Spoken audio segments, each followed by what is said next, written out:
মনির হোসেন লিখেছেন, তবা করলে কি পেছনের সমস্ত গুনাহ মাফ হবে? আপনি তবা যদি সমস্ত গুনাহ থেকে করেন, সমস্ত পাপাচার থেকে যদি ফিরে আসেন, এসে আল্লাহ তাআলার আনুগত্যের জীবন যাপন করেন, তাহলে ইনশাআল্লাহ পেছনের সমস্ত গুনাহ আল্লাহ তাআলা মাফ করবেন। সেই সুধারণা আল্লাহর প্রতি আপনি রাখতে পারেন।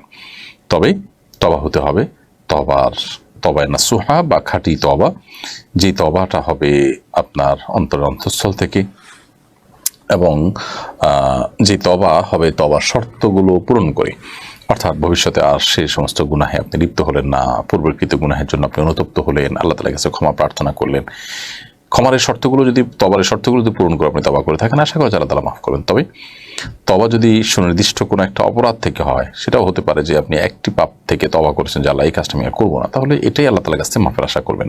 আর যদি তবা হয় জেনারেল, যে আল্লাহ আমি কোনো আপনার অবাধ্যতার পথে আর যাবো না, যেগুলো করেছি সবগুলো থেকে আমি পানা চাই, তৃষ্ণ আল্লাহ তাআলা মাফ করবেন আশা করা যায়। তবে কোনো বিশেষ অপরাধ হয়ে গেলে নির্দিষ্ট করে সেই অপরাধ থেকেই তবা করতে হয়, তাহলে আল্লাহ তাআলা সেটা মাফ করবেন।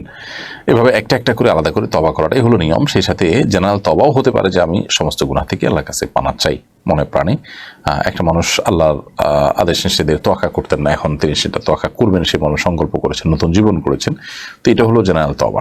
জেনারেল তবার মাধ্যমে আল্লাহ তাআলা পূর্বের গুনাহগুলো মাফ করে দিবেন, সেটা আশা করা যায়। তবে বড় বড় গুনাহগুলো নির্দিষ্ট করে করে সেগুলো থেকে আলাদা করে তবা করা হলো উচিত।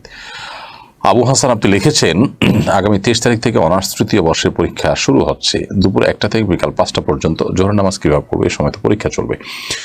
জোহর নামাজ আপনি আগে পড়ে নেবেন, কয়েকজন পরীক্ষার্থী মিলে আপনারা জামাত করে নেবেন, যেহেতু 12টার দিকে কম বেশি এরকম সময় ওয়াক্ত হয়ে যায়। অতএব আপনি হলে ঢোকার আগে পরীক্ষা জোহর ওয়াক্তের নামাজ পড়ে নিয়ে তারপর প্রবেশ করবেন, এবং হল থেকে বের হয়ে সাথে সাথে আসর নামাজ পড়ে নেবেন। ইনশাআল্লাহ এভাবে আপনি নামাজ পড়বেন।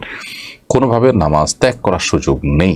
যে কোনোভাবে পরীক্ষার আগে পরে আপনাকে সময় করে পড়ে নিতে হবে। আর যদি পরীক্ষার আগে সময় না হয়, হলে ঢোকার পরে ওয়াক্ত হয়, আবার হল থেকে বের হওয়ার আগে আগে শেষ হয়ে যায়, তাহলে প্রয়োজনে আপনি পরীক্ষা আগে শেষ করে বের হয়ে ওয়াক্তে থাকতে থাকতে পরীক্ষা নামাজ পড়বেন, অথবা পরীক্ষা চলাকালীন ছুটি নিয়ে শুধু ফরজ নামাজটুকু পড়ে নেবেন। যেভাবে হোক আপনাকে নামাজ পড়তে হবে, এটা কম্প্রোমাইজ করবার কোনো সুযোগ নেই।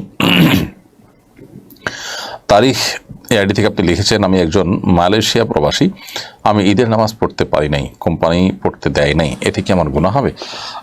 দেখুন, ঈদের নামাজ পড়াটা আপনার জন্য উচিত ছিল, যেহেতু আপনি পড়তে পারেন নাই। আল্লাহ তাআলার কাছে আপনি এর জন্য মাফ চাইবেন। অনেক উলামা ইকরাম এটাকে সুন্নাহ বলেছেন, অনেক ইমামগণের মতে ওয়াজিব, মত পার্থক্য আছে।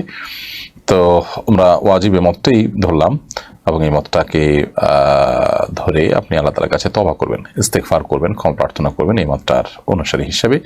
সো আল্লাহ তাআলার কাছে মাফ চাইলে আল্লাহ তাআলা ক্ষমা করবেন ইনশাআল্লাহ। তো পরবর্তীতে এই ধরনের কোম্পানি, যে কোম্পানি আপনাকে ঈদের নামাজ পড়তে দেয় না, সে তো আপনাকে ফরজ নামাজ পড়তে দেওয়ার কথা না। আমার মনে হয় তার জন্য আপনার আরো বেশি দুশ্চিন্তা করা তার কথা। যদি অন্যান্য নামাজ পড়তে দেয়, শুধু ঈদের নামাজের ক্ষেত্রে ঝামেলা করে, তাহলে সেক্ষেত্রে আপনার এই কোম্পানির পরিবর্তনের চিন্তা করা উচিত। আর যদি ফরজ নামাজগুলো আপনাকে পড়তে না দেয়, তাহলে তো কোনো অবস্থাতে সেখানে চাকরি করার জন্য হালাল নয়, জায়েজ নয়। বিকল্প পথ আপনাকে যে কোনোভাবে হোক বের করতে হবে।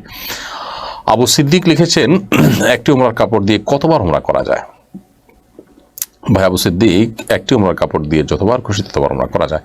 এমন কোনো কথা নেই যে একবার উমরা হয়ে গেলে সে কাপড় দিয়ে আর উমরা করা যাবে না, বরং এটি একান্তই আপনার ইচ্ছার বিষয়। আপনি চাইলে একই উমরার কাপড় দিয়ে বারবার বারবার উমরা করতে পারবেন, কারণ এই বিষয়টা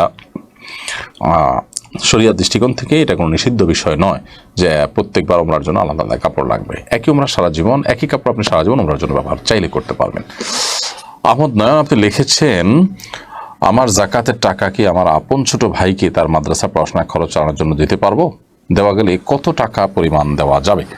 ভাই আহমদ নয়ন, আপনার জাকাতের টাকা আপনার ছোট ভাইকে যে মাদ্রাসা পড়াশোনা করছে তার খরচ চালানোর জন্য দিতে পারবেন, যদি সে আপনার একান্নভুক্ত বা আপনার অধীনস্থ না হয়, বা তার দায়িত্বভার আপনার উপর না থাকে।